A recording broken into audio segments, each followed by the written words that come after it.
আর দেখো মাঝখান দিয়ে একটা নদী বয়ে গেছে, আর ওখানে নৌকাগুলো দেখো কি সুন্দর লাগছে।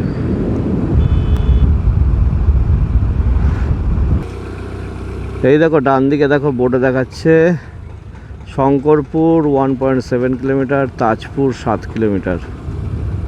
তো শঙ্করপুর চলে এসেছি, আর সামনে দেখো একটা ব্রিজ পড়েছে, ওই ব্রিজটা ক্রস করে মনে হয় শঙ্করপুর।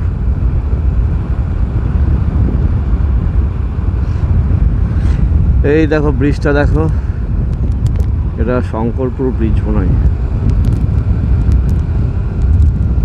নিচ দিয়ে কি গিয়েছে, নিচ দিয়ে একটা খাল বয়ে গেছে, একটা নদী। তো সেই নদীটার জন্য এখান দিয়ে একটা ব্রিজ করে দিয়েছে। তবে বৃষ্টি মনে হচ্ছে আসবে, যা মেঘ করেছে। আমরা সকাল সকাল বেরিয়ে পড়েছি, আর এখন বাজে 7:18।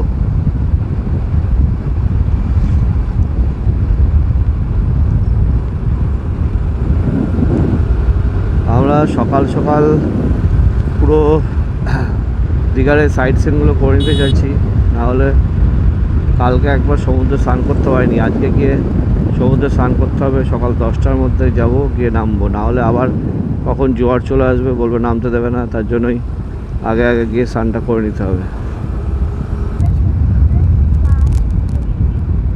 এই যে চলে এসেছি শঙ্করপুর। এই দেখো শঙ্করপুর মৎস্য বন্দর, আপনাকে স্বাগত জানাই। ডান দিকে